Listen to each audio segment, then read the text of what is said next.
I, Douglas Ducote, an American patriot by the grace of God, do solemnly swear to support and defend the Constitution of the United States of America from enemies foreign and especially domestic.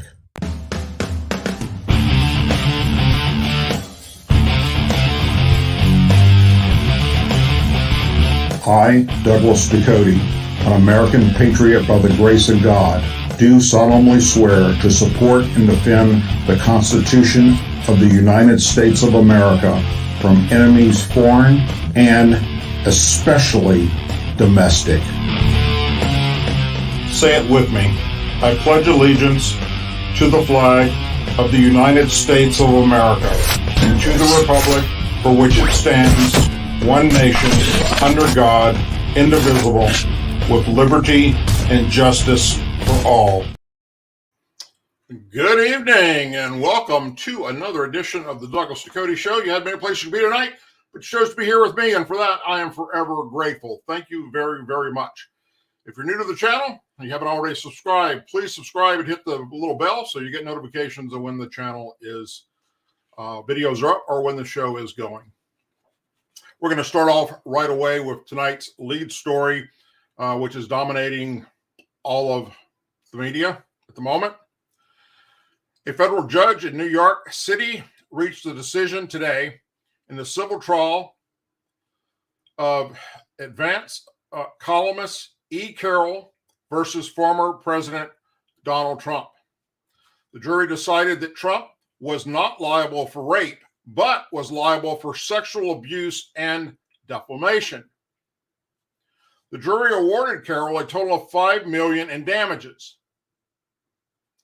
The 6 men and 3 women on the jury began deliberating today, or this morning actually, on the 9th day of the civil trial, which took place in Manhattan, a federal court.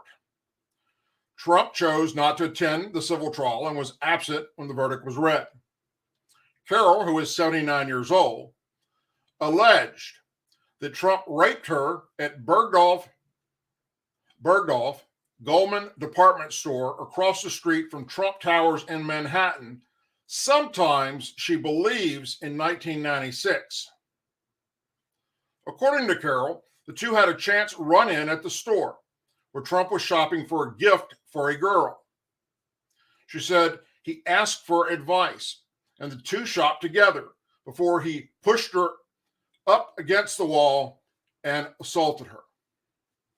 Trump and his legal team insist that Carroll's allegations are fabricated, with the former president's initial reaction, including an accusation that Carroll was motivated by wanting to sell copies of her book. That denial resulted in Carroll slapping Trump with a defamation claim, claiming that his response caused harm to her reputation. Carroll's lawsuit requested compensatory damages, punitive damages, as well as an order that Trump retract his statement. Trump's lawyer told the jury in closing arguments yesterday that Carroll's story is too far-fetched to be believed. He echoed the claim that she made it up to fuel the sales of her 2019 book. And he argued that she wanted to disparage Trump for political reasons. You know, facts are stubborn things, and whatever may be our wishes, our indications, the passions, they cannot alter the state of facts and evidence. The facts and evidence made plain here that Jean Carroll's story is not worthy of your belief, not even close, the attorney said. Her story, and it's just that, a story, is not true. She was not raped at Bergdorf Goldman's. She was not defamed by being called out on making up that story. One motivation that should drive all in this courtroom is adherence to the rule of law, he told the jurors. To condemn someone as a rapist is a decision you will have to live with for the rest of your lives. You must look at the facts. Don't let her throw that burden at you. Carroll's attorney, Robert Kaplan, cited Trump's October deposition and his notorious comments on a 2005 Access Hollywood video in which he said celebrities can grab women by the pussies. She urged jurors to believe her client based on what Trump said in 2005. He didn't even bother to show up here in person, she said, referring to Trump's absence from court during the 2 weeks of trial.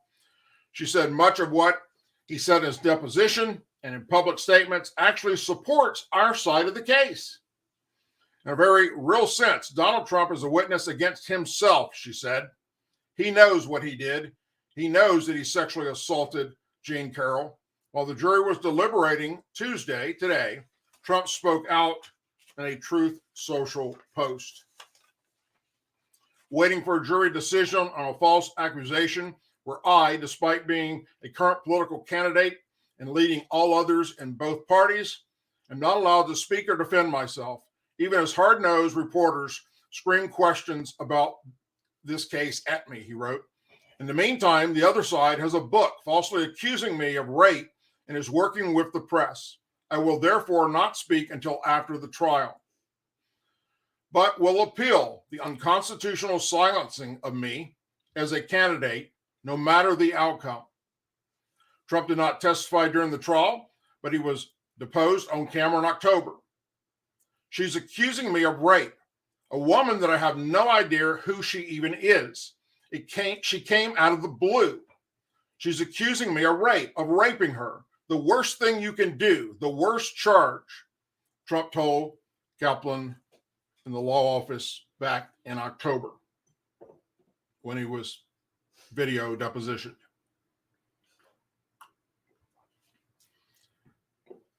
And you know it's not true, too, he told the attorney. You're a political operative also, and you're a disgrace, Trump said. But she accused me, and so are you, of rape, and it never took place. And I will tell you, I made that statement, and I said, while it's politically incorrect, she's not my type. And that's 100% true, he said. She's not my type. Carroll nodded as the verdict was read. Afterwards, her lawyers put their arms around her, and she hugged supporters in the gallery, smiling through tears. Trump's lawyer shook hands with Carroll's and hugged her lawyer, Kaplan. As the courtroom cleared, Carroll could be heard laughing and crying. Speaking to reporters later, Ducote said Trump's legal team was, in one sense, grafted, but not happy.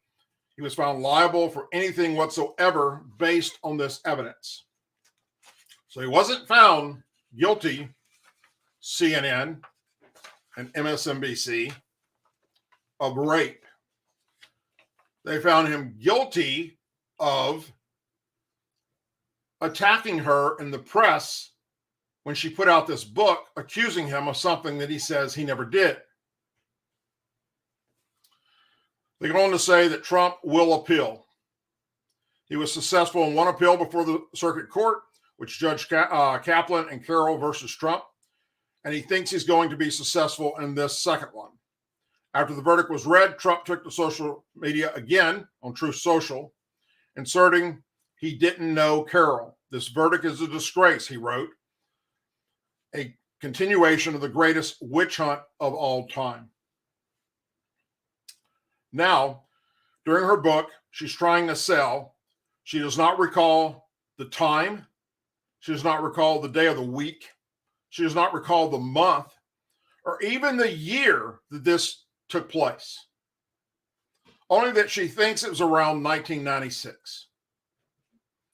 There are no witness to this supposed rape. She only told a few friends who testified that they couldn't remember the time, date, week, month, or even the year that they were told. There was absolutely no evidence that this rape took place whatsoever. Trump was not even afforded the opportunity to provide an alibi because, again, no date or time was ever provided.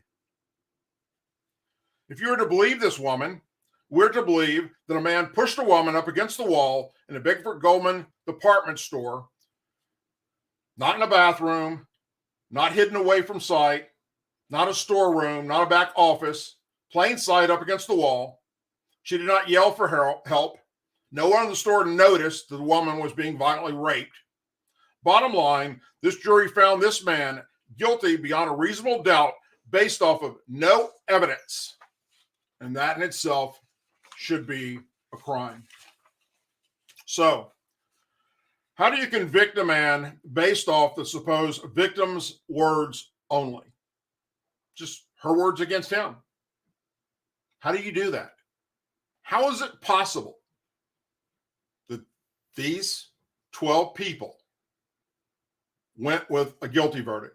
Not of raping her, but of defamation of character. Again, CNN, MSNBC, and all you liberals out there and Democrats that are jumping up and down, Trump's a rapist. No, they did not find him guilty of rape. Why? Because there's no fucking evidence of that. None. Nor can she remember when it took place, other than she thinks 1996. So, how is it possible? How do you even convict a person based off just the victim's word for something that happened years ago? And she never came forward until she wrote a book, and Trump challenged that the book's a bunch of lies. How is that possible? I know that everybody's got to be asking that, right? Well, I've got the answer for you. I got the answer, how they at least awarded her the defamation of character part. Donald Trump's own words came back to haunt him when he was recorded saying he can get away with anything when it comes to women, even grabbing them by the pussy. Had it not been for those words, there would have been no conviction whatsoever in any way, shape, or form into this woman's accusations that she was raped by Donald J. Trump.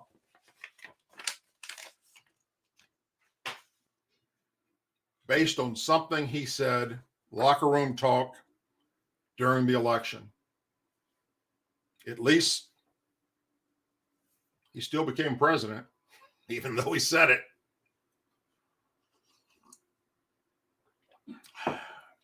The man who pretends to be president of the United States, Joe Biden, and I say pretends because we all know now that the man has full-blown dementia or some type of mental issue happening. He is not capable of running this country. He is not capable of being the commander-in-chief in charge of our military. He is not capable of being in charge of what's known as the nuclear football to launch nuclear weapons in another country if need be. He's not doing shit to run this country.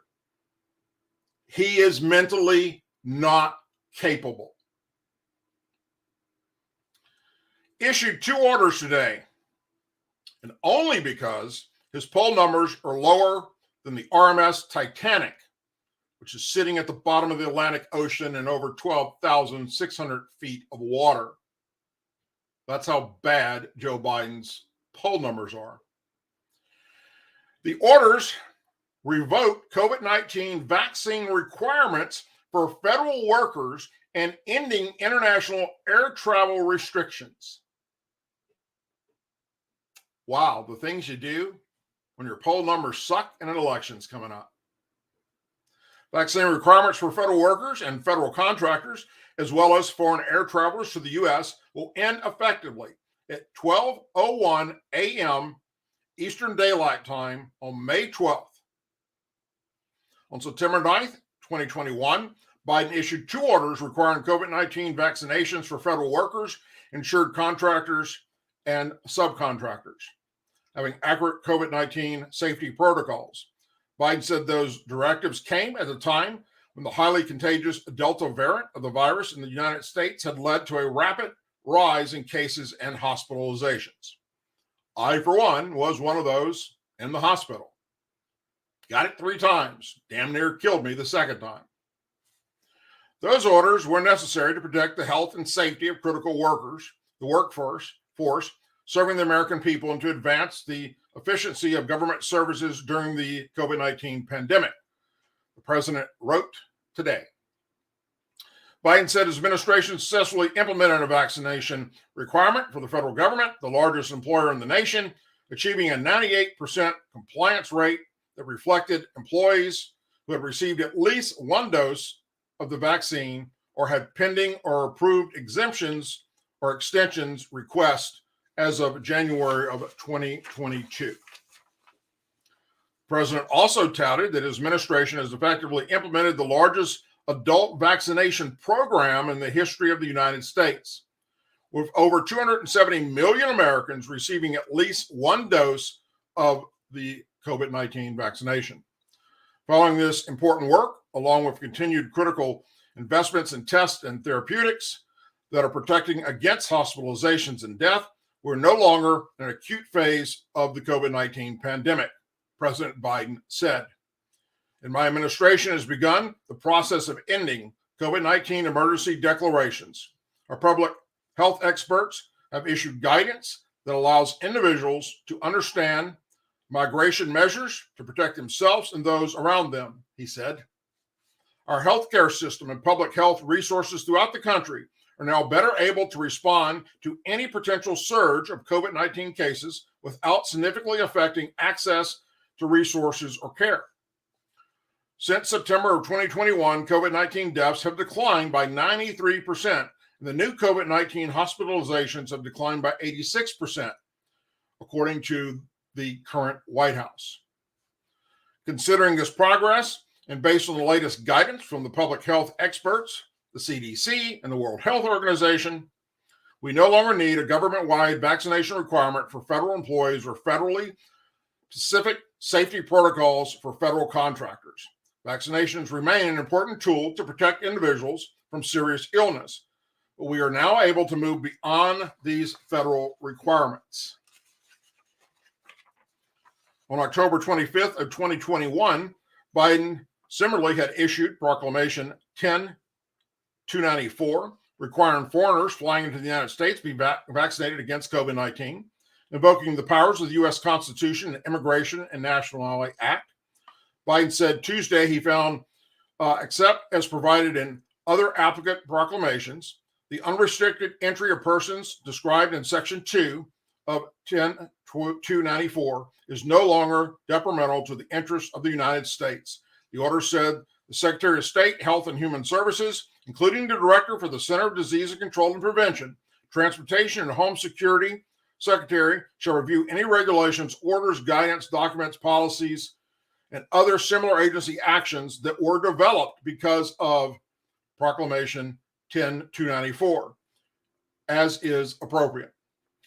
Shall consider revising or revoking these agencies' actions consistent with the policies set forth in the proclamation.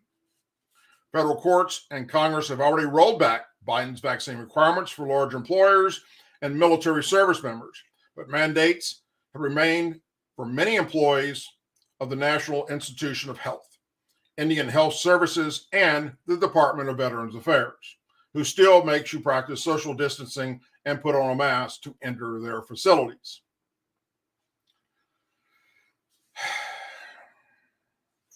The White House will continue to monitor the situation.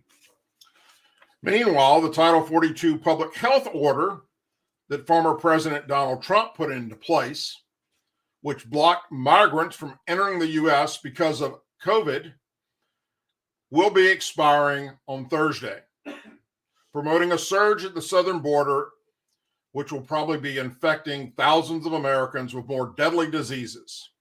Updates from your friendly CDC will be coming to a press conference near you very soon.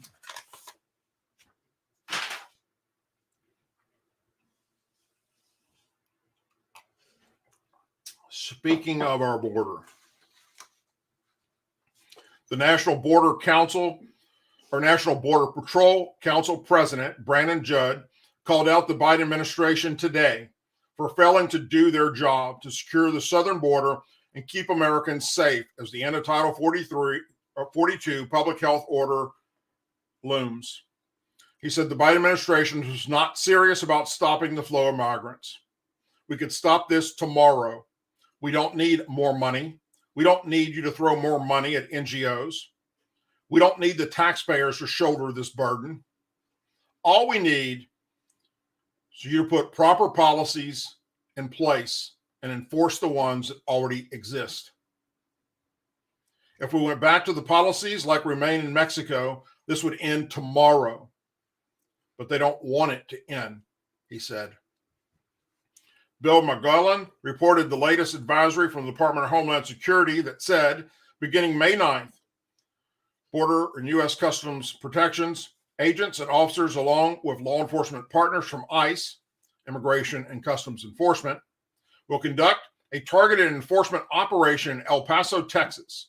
ICE and the Border Patrol will not take enforcement action in or near a location that would restrain people access to essential services or engage in essential activities to the fullest extent possible. The Border Patrol Council, which represents approximately 18,000 Border Patrol agents and supports personnel, tweeted in response that this operation is a sad joke and nothing but a PR stunt by the administration. Nothing like publicly announcing that dangerous people will be arrested while warning them ahead of time exactly where to run to hide to avoid being arrested. And that's exactly what this administration did.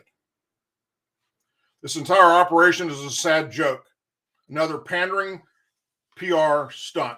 Serious law enforcement leaders don't behave this way. Judge called out officials in the Biden administration and said he's extremely upset by the situation and he believes activism is taking over law enforcement. I couldn't agree more. Look at all the political appointees that are in the West Wing. They come from activist backgrounds. Look at Department of Homeland Security. The political appointees at Department of Homeland Security, they come from activist backgrounds. They do not come from serious backgrounds that want to do right by the American people.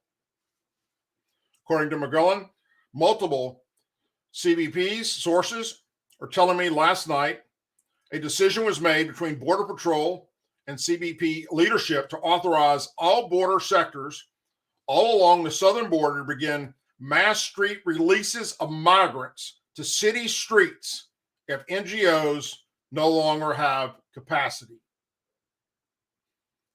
Now, let me explain that a little different so it's clearly understood. If the facility is overcrowded, you can release them into the public.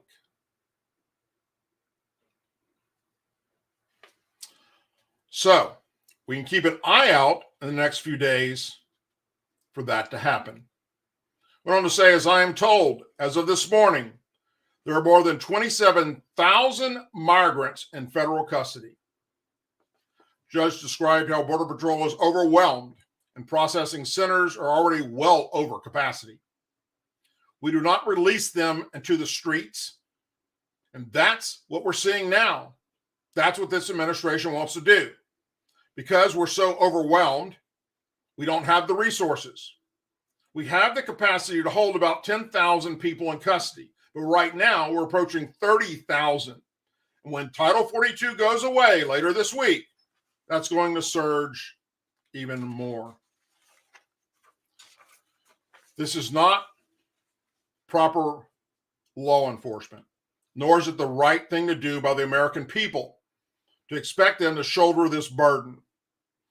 This is the federal government's job. This is Joe Biden's job, and he's failing to do his basic job.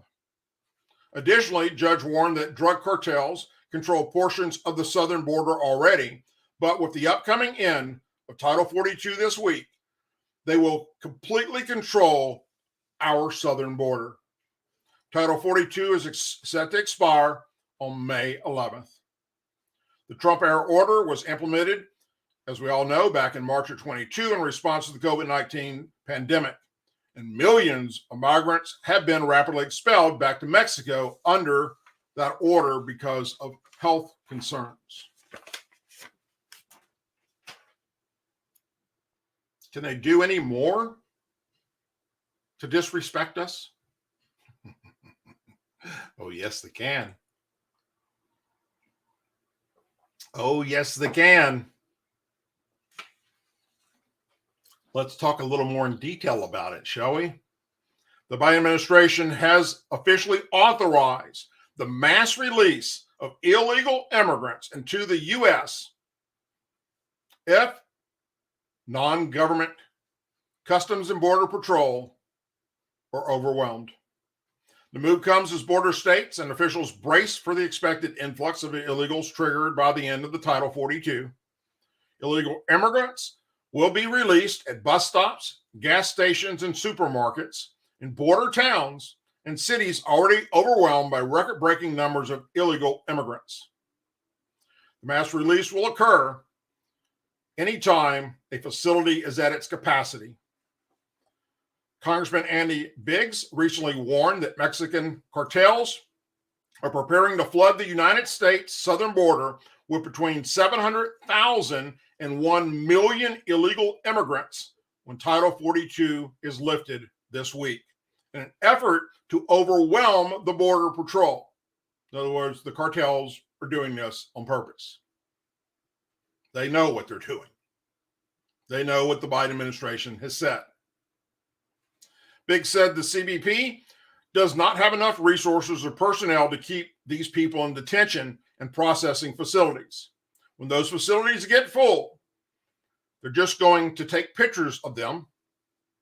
They're not even going to do a full processing. They're going to take pictures. If we're lucky, fingerprints, but probably not even that. And then they're going to release them right into local communities along the border. It will be unlike anything we've ever seen in American history. Biggs said Customs and Border Patrol officials are telling locals, we're sorry. You're screwed. A growing number of Chinese nationals are illegally entering the United States through the U.S. border, as we know. Customs recorded that over 4,271 Chinese nationals crossing the southern border between October and February. The number was more than 10 times greater than at any period in the previous years. Why? Because they're on no-fly list. They're connected to terrorist organizations. They're not allowed to fly into America. And they've got no other way to get here. So they go into Central or South America or Mexico, where they welcome them and send them to us. Now, the Democrats that are far left, whether it's members of Congress or the Senate or mayors, governors, city council members, over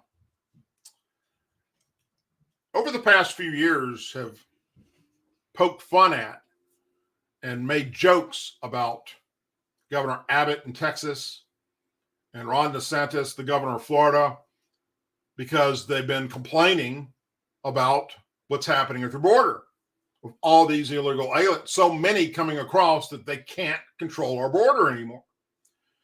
And they've talked about, they're insensitive, they're anti-Hispanic, they're anti-South American, they're anybody who won't welcome immigrants to this country are horrible, hateful people. They dislike our Constitution. I mean, they have slammed everything you can possibly think of. They've said negative about the governor of Texas and the governor of Florida, because they're the ones that have been speaking out the loudest. So then they decided, you know what? All these Democrats and liberals that love these migrants so fucking much and think we should just shut the fuck up and deal with it, we're going to bust them to their states, to their state capitals, and drop them the fuck off at their front doorsteps. And that's what they started doing. Chicago Mayor Lori Lightfoot, who, by the way, was just recently voted out, so she'll be leaving and a new mayor will be coming in. It's probably more fucked up than she is. Issued an emergency declaration today in response to illegal immigrants being sent to her city by Texas Governor Greg Abbott. She bitched about him doing it, and now she's doing it. Lightfoot issued the emergency declaration following the arrival of 48 migrants today. 48! Not 70,000, not 2 million, which our Border Patrol's been dealing with along Texas. 48 migrants arrived today, according to her press release, which states that the city and states have provided emergency care for over 8,000 migrants since August of 2022. 8,000 since August of 2022. How many is Texas dealing with? In Nevada? Are you... You couldn't make this shit up if you tried. This is how dumb these motherfuckers are. If you're in a border state, just deal with it. Let it go to shit. Oh my God, you sent them to us? No, we don't want them. Why not, Lori? What's the fucking problem? Why are you all upset? We should all understand that this crisis will likely deepen before it gets better. So as we move forward, the city of Chicago will have to bring additional locations online to prepare for the arrival of more individuals and families and to relieve Chicago Police Department districts, Lightfoot's office said. The city of Chicago is in the midst of a national humanitarian crisis.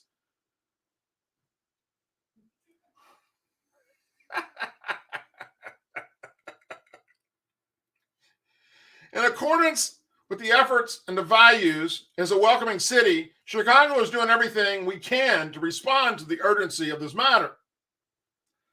City has continued to call on federal and state governments to support the new arrival mission with much needed additional funding and resources for emergency shelters and resettlement, as there are not enough resources currently to meet the need. The emergency declaration signed by Lightfoot states that Chicago resources are now stretched to the breaking point, adding that hundreds of migrants are temporarily sheltering in police stations. Video obtained by Fox News' Matt Finn shows what appeared to be a migrant family taking shelter inside Chicago's 19th Police District. Of course, because the police are going to do whatever they can. It's a family. Husband and wife and their kids that are young. They can vet.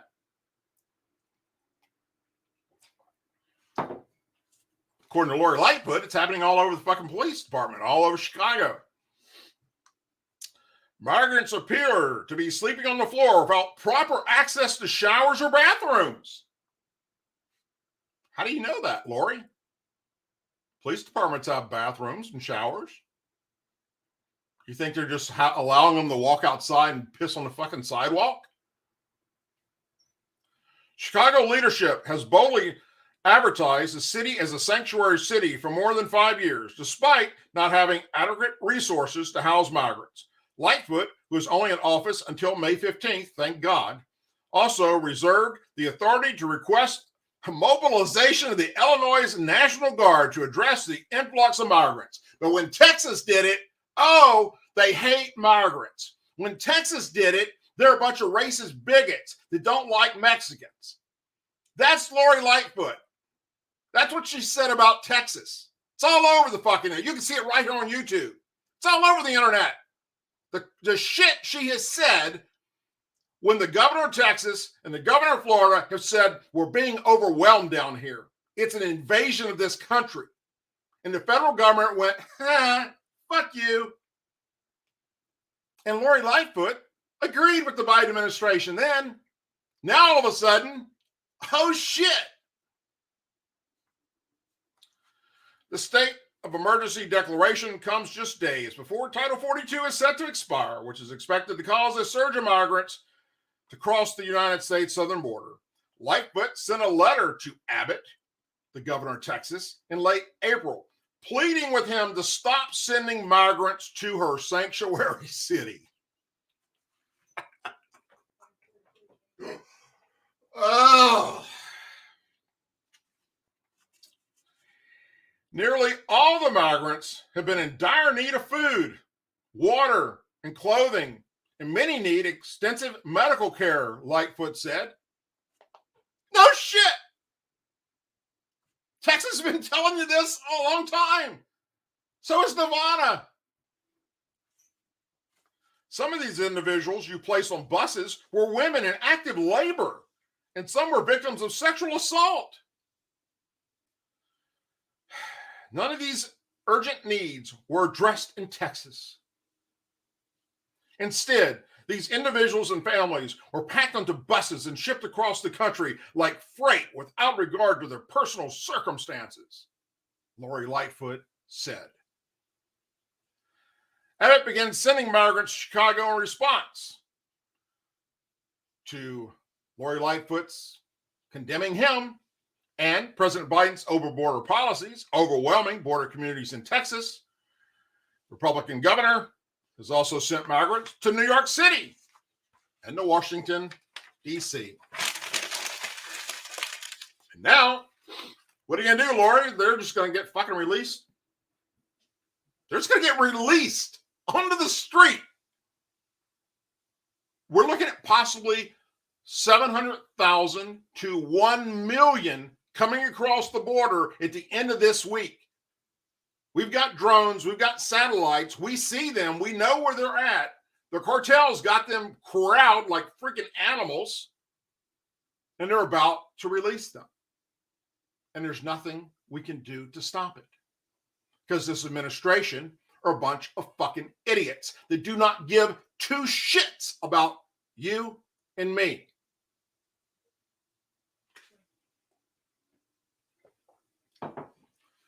Moving on away from the border for a little bit. I've recently told you about what's happening in military recruiting and how I've spoken to recruiters right here in my hometown and elsewhere across the nation about how they can't get people to join. And from one recruiter who told me that if we don't come back with the draft, we will not have a military. It's that bad. And we know that recently, the Navy, which I reported on, the United States Navy is so desperate to get people to join, they took one of their sailors, who also happens to be a transvestite when he's off duty and does drag queen shows, to dress up in his drag queen outfit and do a commercial to try and get everybody in their community to join the Navy. Some sailors in the Navy reserves were told last Friday that they're still had to undertake at least 3 more years of service. A shocking development caused by administrative record-keeping errors, they claim, in their retirement credits.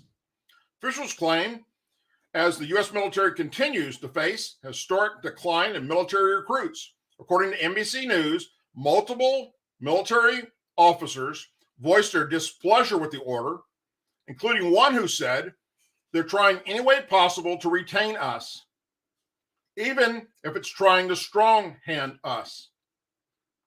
To retire from the military, which includes benefits, members must serve a minimum of 20 years of qualifying service, unless they're medically retired. According to a 2002 Army memorandum, the Army, Navy, and Air Force were using credit as an incentive in an attempt to retain employees in the healthcare field, which was the biggest shortage that the military was facing. It was a critical wartime shortage specialty. Starting last year, Navy Reserve members started to see their credit for participation in the program vanish off their official records.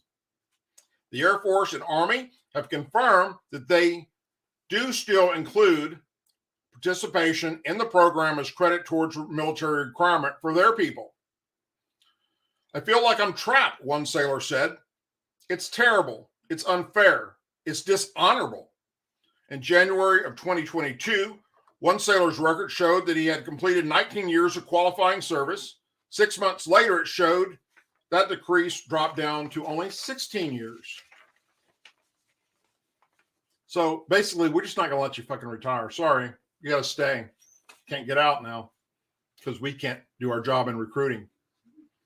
Commander Rick Scherdemeis, a Navy Personnel Command spokesman, stated to NBC News that a data migration issue within the Navy Standards Integrated Personnel System prematurely credited 4 years of service credit to officers' official records.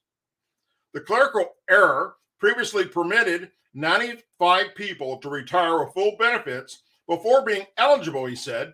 The Navy said that it affects workers will still retain credit for their service during those years, but only if they reach the required 20 years of qualified service to officially retire. Military healthcare workers have voiced their complaints about the fact that this defeats the whole purpose of the promised recruitment incentive in the first place. One of the sailors, who is a dentist, voiced his dissatisfaction and said he would not have accepted the offer had he known this to start with. The 4 years was offered as a recruiting incentive, and to blame a migration error is a bold-faced lie, the officer said. The U.S. Army, for instance, missed its 2022 recruiting goal by 15,000 soldiers, marking a 25% miss from the 60,000 new soldiers it was trying to recruit just to meet its standards. It's the worst miss on record for the service since the U.S. military became an all-volunteer force nearly 50 years ago when the draft went away.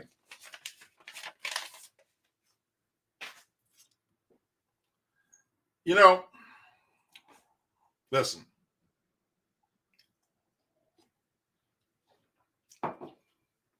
For those of you who've been following me for a long time, you all know that I've said this many, many times.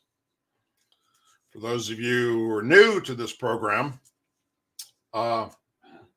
maybe you'll be hearing it for the first time.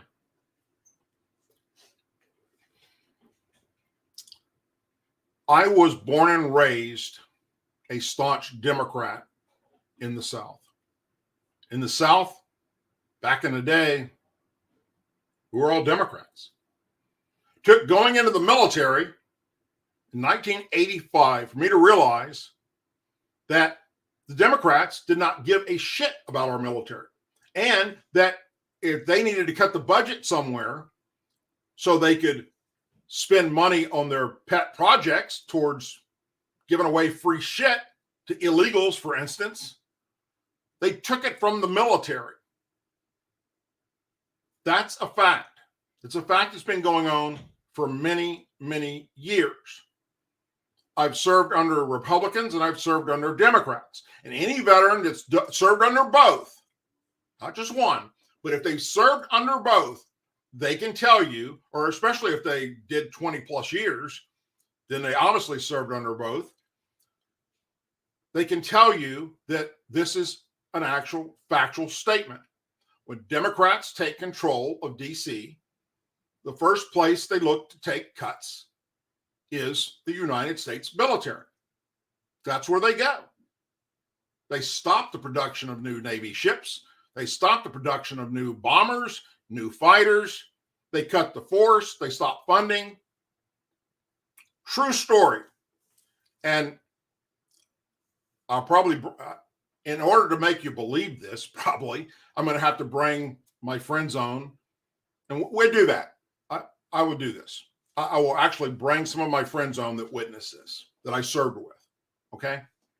True story. In not too many years ago, it reached a point where the money for us to train as aviators and go out and fly our helicopters, the money was so short that we were not able to maintain our standards of at least 4 flight hours a month to get your additional flight pay.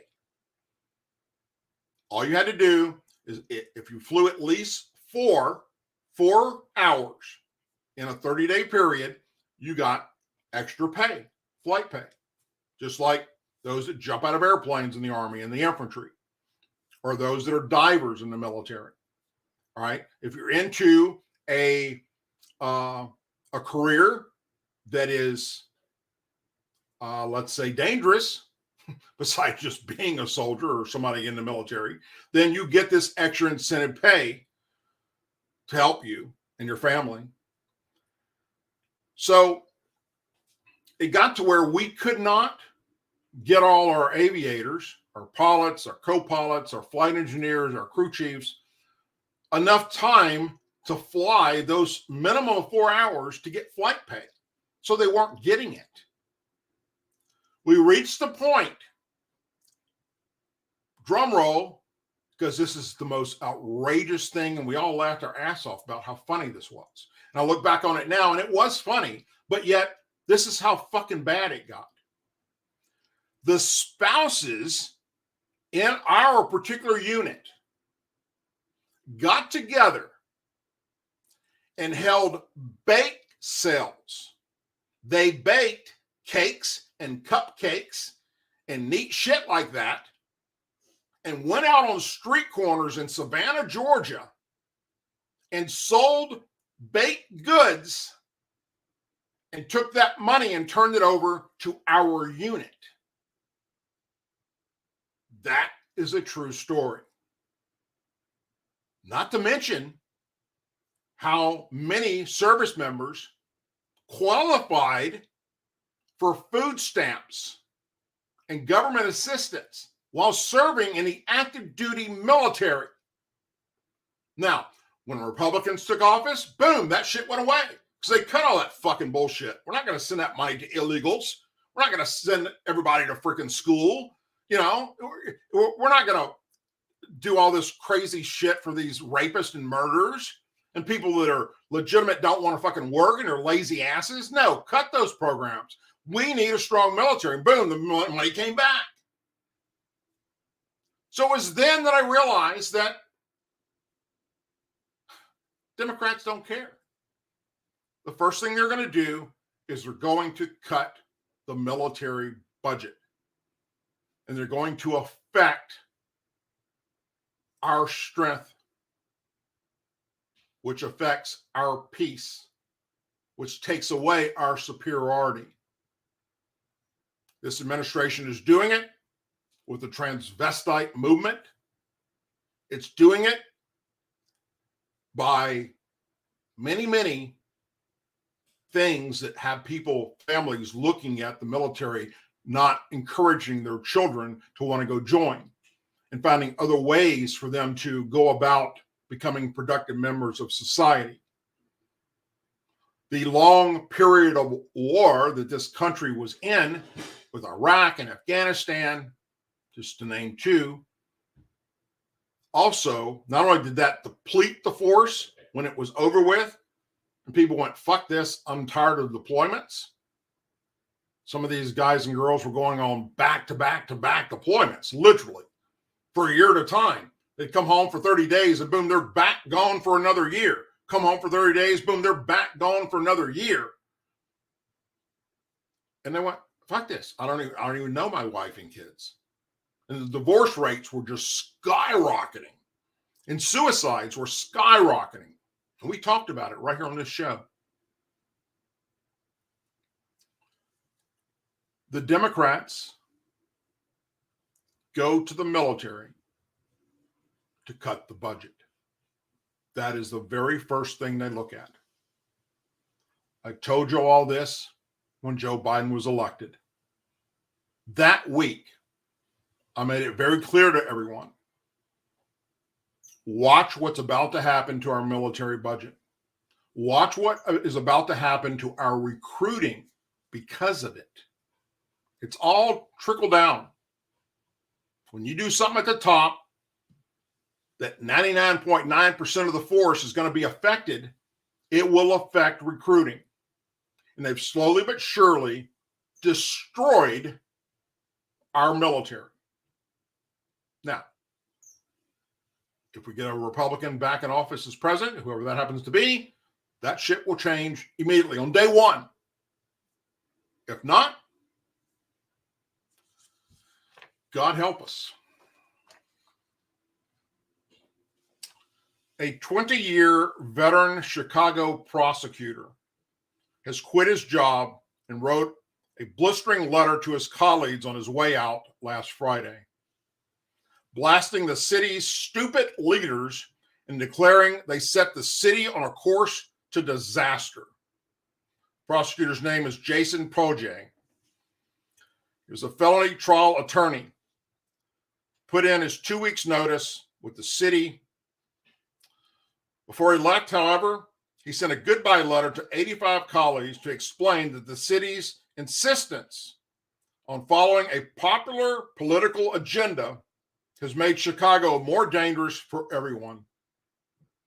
The simple fact that this state and county have set themselves on a course to disaster.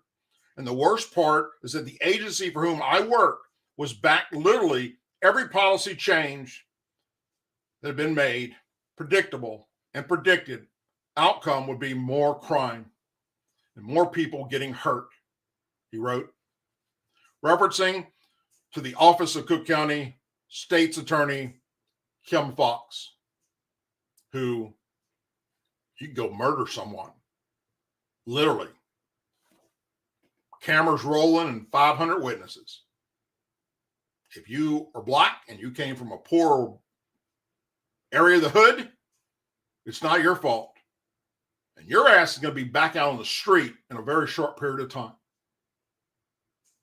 This woman, along with Lori Lightfoot, have done so much damage to Chicago, it's fucking beyond belief. Bond reform designed to make sure no one stays in jail while their cases are pending, with no safety net to handle more criminals on the street, shorter patrol periods, lower sentences for repeated offenders, the malice and unnecessary prosecution of law enforcement officers, overuse of division programs, intentionally not pursuing prosecutions for crimes lawfully on the books after being passed by our legislative to sign and signed by the governor. All of these so-called reforms have had a direct impact with consequences that will last for a generation, he continued. While this letter did not mention Fox by name, it did reference stupid state attorney politics. Fox office did not respond when asked by Fox News Digital. He also went on to say, he remarked on how he respected his colleagues who are willing to stay in the city despite the difficulties. He said he needed to leave for the sake of his own family's safety. Many years ago, my family found a nice, quiet corner in the suburbs. Now my son, who is only 5, hears gunfire while playing at our neighborhood park, and a drug dealer is open selling behind my house. The second one in 2 years has been caught and then released. I will not raise my son here. I'm fortunate enough to have the means to escape, so my entire family is leaving the state of Illinois. I grew up here. My family and friends are here. And yet my own employer has turned it into a place from which I am no longer proud to be, and in which my son is not safe, he added. His exit comes less than a year after another prosecutor, Cook County Assistant Attorney Jim Murphy, resigned in protest against Fox's leadership. I wish I could stay, he wrote in July of 2022. However, I can no longer work for this administration. I have zero confidence in Chicago's leadership.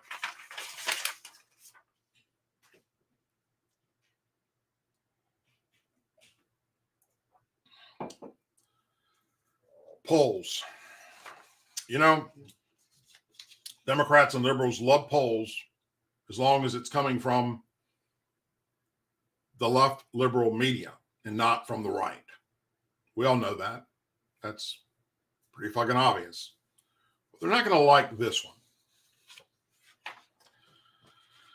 A new survey shows former President Donald Trump beating President Joe Biden by 7 points in a potential 2024 presidential race rematch.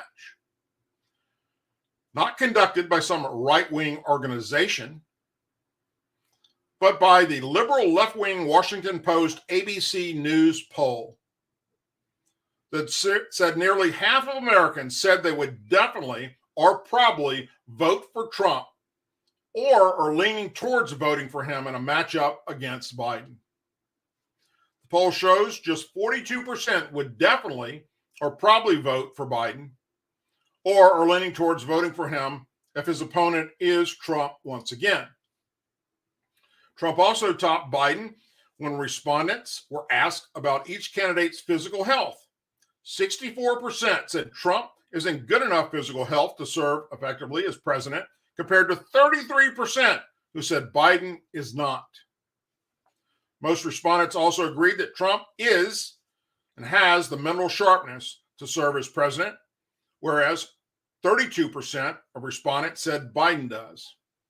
The survey had a sample size of 1,006 American adults and a 3.5% margin of error. It was conducted between April 26th and May 3rd.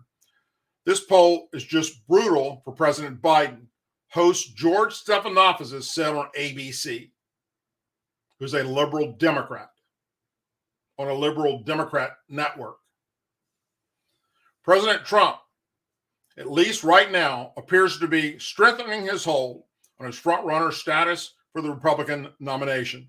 In the wake of his indictment in New York, several polls showed Trump ahead of his Republican rivals, particularly Florida Governor Ron DeSantis, in the 2024 presidential run, although DeSantis has not said he will run yet.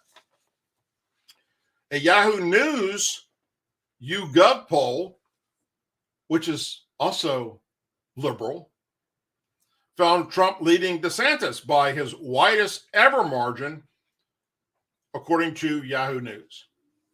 Trump lead over DeSantis jumped 18 points in the poll. The former president led DeSantis by 26 advantage points in the poll, compared to only 8 percentage points leading only 2 weeks prior. Reuters LPSO poll, liberal, indicated that about 48% of self-described Republicans wanted Trump to be the party's nominee. That's up from 44% in a poll from mid-March, prior to his March 30th indictment that took place, according to Reuters.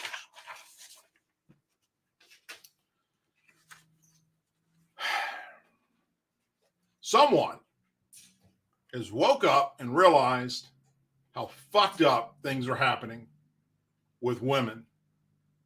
Just so happens to be that it's only in France at the moment. World Athletes has banned a transgender woman from participating in women's sports at the summer 2024 Paris Olympics to protect the female category. That means all the work that French native Halba Dufour has done is all for nothing. She is from France, training for the 200-meter race. The sprinter began treatment to transition from a man to a woman, and French authorities recognized her change in 2021. However, it means nothing for next summer's games. He sounded off on the decision, according to Reuters, citing previous rules and regulations that said trans women and athletes with different and sex development could run in events between 400 meters and the mile if the levels of natural plasma testosterone is below 5 nanomils per liter, and 100-meter and 200-meter sprinters were cleared to race. So basically, if you've been pumping testosterone into your body, or got your levels, if you've got your male levels down to the point where it's equal to being a female, as far as testosterone levels are concerned, then and only then would you be allowed to compete with women. But that's not what she did. They don't have their levels down there. Discussions are always difficult when they involve conflicting needs and rights between different groups. But the organization said we continue to take the view that we must maintain fairness for female athletes above all other consideration, World Athletes President Sebastian Coe said when the decision was made.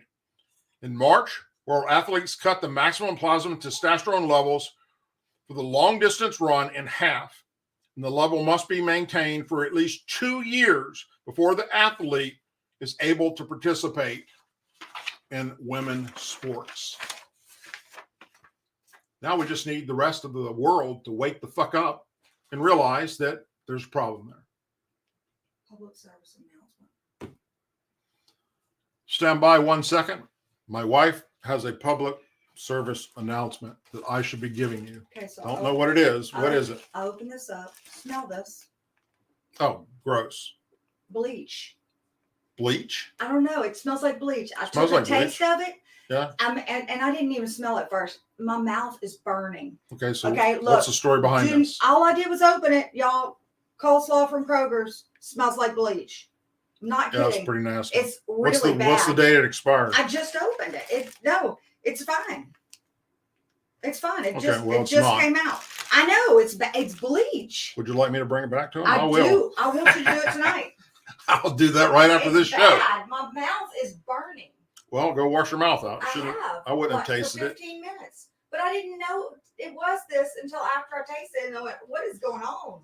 But you smelled it and I realized didn't it smelled. smell it before Oh, I tasted it. okay. I give you. All right. Don't eat that. Bad. Kroger put out some bad coleslaw today. That's how crazy this shit is. Even this show, it's got to the point where we're going to start adding public service announcements on items that my wife has purchased that are fucked up in the grocery stores. But hey, that is a real thing because you all know what's happening with our food sources, how they're adding shit to our food, bioengineered, for instance, the mayo that I recently shared with you. Now, folks, thank you for joining tonight's show. You had many places you could be. You chose to be here with me, and for that, I am forever grateful. I sure do appreciate it. Please subscribe, ring the bell, tell your family and friends about the show, share my show, share my videos on all your social media locations. And if you haven't already done so, please go check out DouglasDucote.com. In the description of this live show, once it becomes a video here in a few minutes, and all my videos and all my shows in the description, you'll be able to find all the different locations across social media where you can follow me. Please do so, and I will follow you in return. That's how we get the word out there of conservative values and the facts of what's happening across this globe. Sadly, our mainstream news media has reached a point where the last hope was Fox News. And we all see where that's went. So you're joining places like me. And for that, I thank you. Everyone, have a wonderful and blessed week. I will see you back here Thursday night at 8 p.m. Central. As always, please say a prayer for our men and women serving in the United States military, our veterans, our law enforcement officers, our first responders and their families, our angel families, our blue and gold star families in our country. May God bless the United States of America. May God bless each and every one of you. Take care, everyone, and good night.